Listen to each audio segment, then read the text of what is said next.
ಹೊನ್ನಾವರ ತಾಲೂಕಾ ಆಡಳಿತ, ತಾಲೂಕಾ ಪಂಚಾಯತ್ ಹಾಗೂ ಪಟ್ಟಣ ಪಂಚಾಯತ್ ಸಂಯುಕ್ತ ಆಶ್ರಯದಲ್ಲಿ 78ನೇ ಸ್ವಾತಂತ್ರ್ಯ ದಿನಾಚರಣೆ ಕಾರ್ಯಕ್ರಮ ತಹಶೀಲ್ದಾರ್ ಕಚೇರಿ ಆವರಣದಲ್ಲಿ ವಿಜೃಂಭಣೆಯಿಂದ ನಡೆಯಿತು.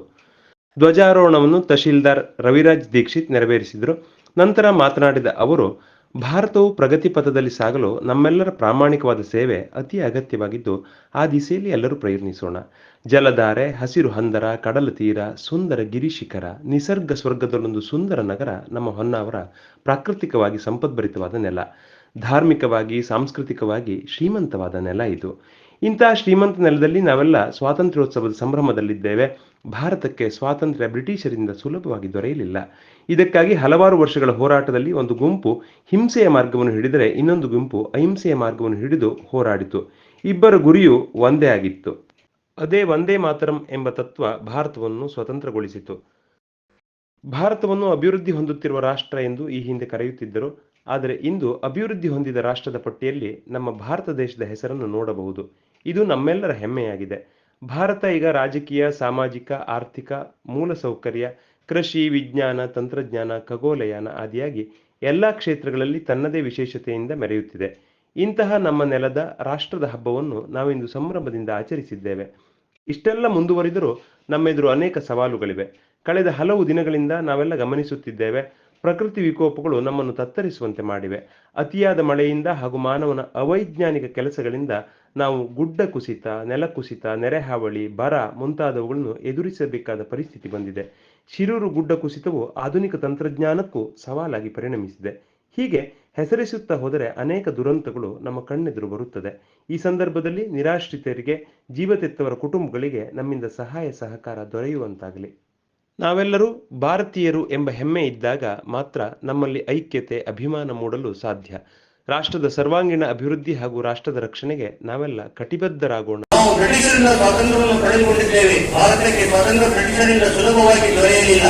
ಇದಕ್ಕಾಗಿ ಹಲವಾರು ವರ್ಷಗಳ ಹೋರಾಟವೇ ನಡೆಯಿತು. ಭಾರತದ ಸ್ವಾತಂತ್ರ್ಯ ಇತಿಹಾಸವನ್ನು ನಾವು ಗಮನಿಸಿದರೆ ನಮಗೆ ಅದರ ಅರಿವು ಉಂಟಾಗುತ್ತದೆ. 1757ರಿಂದ ಸುಮಾರು 2 ಶತಮಾನಗಳ ಕಾಲ ಬ್ರಿಟಿಷರು ನಮ್ಮನ್ನು ಆಳುವಲ್ಲಿ ಯಶಸ್ವಿಯಾದರು.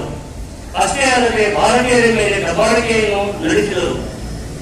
ಚಂದ್ರಶೇಖರ್ ಆಜಾದ್, ಭಗತ್ ಸಿಂಗ್, ಸುಭಾಷ್ ಚಂದ್ರ ಬೋಸ್, ಬಾಲ ಗಂಗಾಧರ್ ತಿಲಕ್, ಲಾಲ್ ಬಹದ್ದೂರ್ ಶಾಸ್ತ್ರಿ, ಮಹಾತ್ಮ ಗಾಂಧಿ ಹೀಗೆ ಹಲವಾರು ಮಾರ್ಗದರ್ಶನಗಳಲ್ಲಿ ಸಮಸ್ತ ದೇಶದ ಜನತೆ ಹೋರಾಟದಲ್ಲಿ ಪಾಲ್ಗೊಂಡಿತು. ಒಂದು ಗುಂಪು ಹಿಂಸೆ ಮಾರ್ಗವನ್ನು ಹಿಡಿದರೆ ಇನ್ನೊಂದು ಗುಂಪು ಅಹಿಂಸೆ ಮಾರ್ಗವನ್ನು ಹಿಡಿಯಿತು, ಹಿಡಿದು ಹೋರಾಡಿತು.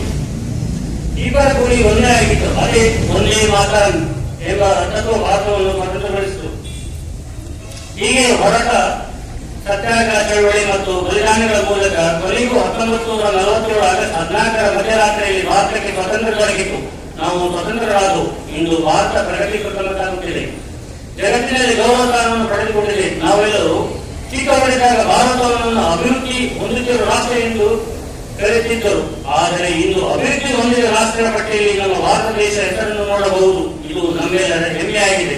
ಭಾರತ ಈಗ ರಾಜಕೀಯ, ಸಾಮಾಜಿಕ, ಆರ್ಥಿಕ, ಮೌಲ್ಯ ಸೌಕರ್ಯ ಮತ್ತು ಕೃಷಿ ವಿಜ್ಞಾನ, ತಂತ್ರಜ್ಞಾನ, ಖಗೋಳಯಾನ ಆದಿಯಾಗಿ ಎಲ್ಲಾ ಕ್ಷೇತ್ರಗಳಲ್ಲಿ ತನ್ನದೇ ವಿಶೇಷತೆಯನ್ನು ಉಳಿಯುತ್ತಿದೆ. ಭಾರತೀಯ ಸೇನೆಯಲ್ಲಿ ಸೇವೆ ಸಲ್ಲಿಸಿ ನಿವೃತ್ತರಾದ ಗೋವಿಂದ್ ಮಂಜುಗೌಡ ಅವರನ್ನು ಸನ್ಮಾನಿಸಿ ಗೌರವಿಸಲಾಯಿತು. ಸ್ವಾತಂತ್ರ್ಯೋತ್ಸವದ ಕಾರ್ಯಕ್ರಮದ ಅಂಗವಾಗಿ ಆಯೋಜಿಸಿದ ವಿವಿಧ ಸ್ಪರ್ಧೆಗಳಲ್ಲಿ ವಿಜೇತರಾದವರನ್ನು ಸನ್ಮಾನಿಸಿ ಗೌರವಿಸಲಾಯಿತು.